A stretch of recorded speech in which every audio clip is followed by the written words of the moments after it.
Hey everyone, welcome to another episode from Pro Engineering. This is going to be a quick episode, but I did want to show this off because I'm very excited that I finally created this part. This is a Tamiya Ford Mondeo, and this is the interior body set. The part number is up on the screen.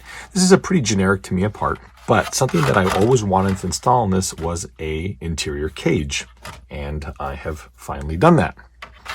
So to install this part here, there are 6 screw holes at the base. There's 2 at the front, 2 at the rear, and then 2 at the center. The front and the rear ones are only 3.5 millimeters deep. Technically, they're 4 millimeters. So in order to make these work well, you're either going to have to drill all of them out to clean out the excess powder and then tap them with an M3 bottom tap, or use a very, very short self-tapping screw, but it's critical that you do clean these out. If you do use a self-tapping screw, make sure that you use a 2.6 millimeter bit to clean this out, and then a very short self-tapping screw will work fine. Do not over torque these because they will strip. This is only there for decoration. It is not intended to be a structural part of the car.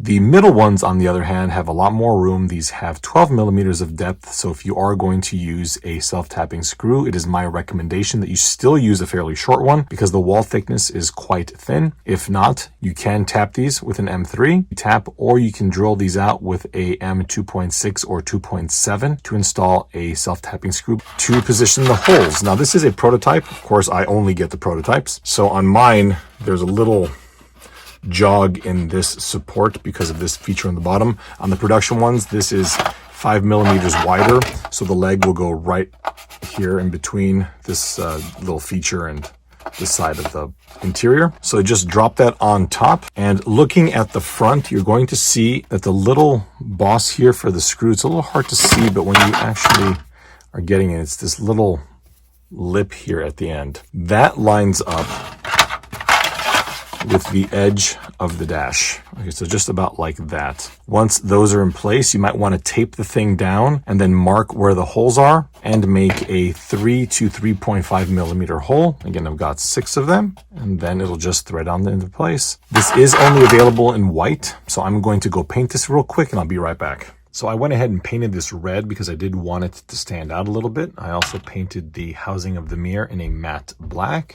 And then, of course, the mirror itself, I painted in silver. I'm going to go ahead and install this. And for the front and rear screws, I'm using a 4 millimeter long M3 machine screw with a lock washer, this little guy right here. And for the middle, we'll use an 8 millimeter long M3. And remember that all of these holes must be pre-tapped with a bottom tapping M3, or drill them out to 2.6 millimeters to accept a self-tapping screw. And the cage is installed. You can see on the bottom, we have the 6 mounting screws, and now it will sit happily within the body of the car.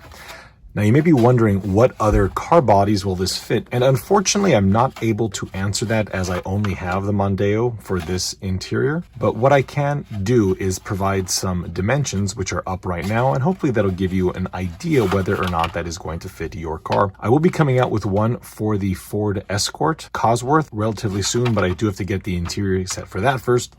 But that will be available sometime in the future. Let's go ahead and install this and see how it looks. Well, here is the roll cage installed on the interior. The interior is sitting here with the assistance of the Pro interior mount that we developed. Now we can set the body directly on top.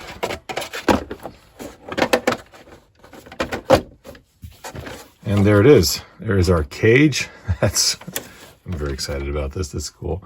A little rear view mirror there. The driver is pretty low in the body. Not a tall guy, I see. Cool. Well, folks, there we have it. Remember, all part numbers and links are going to be in the description. And go ahead and comment below if you have any questions, and I'll do the best I can to get back to you. Thank you all so much for watching, and we'll see you next time.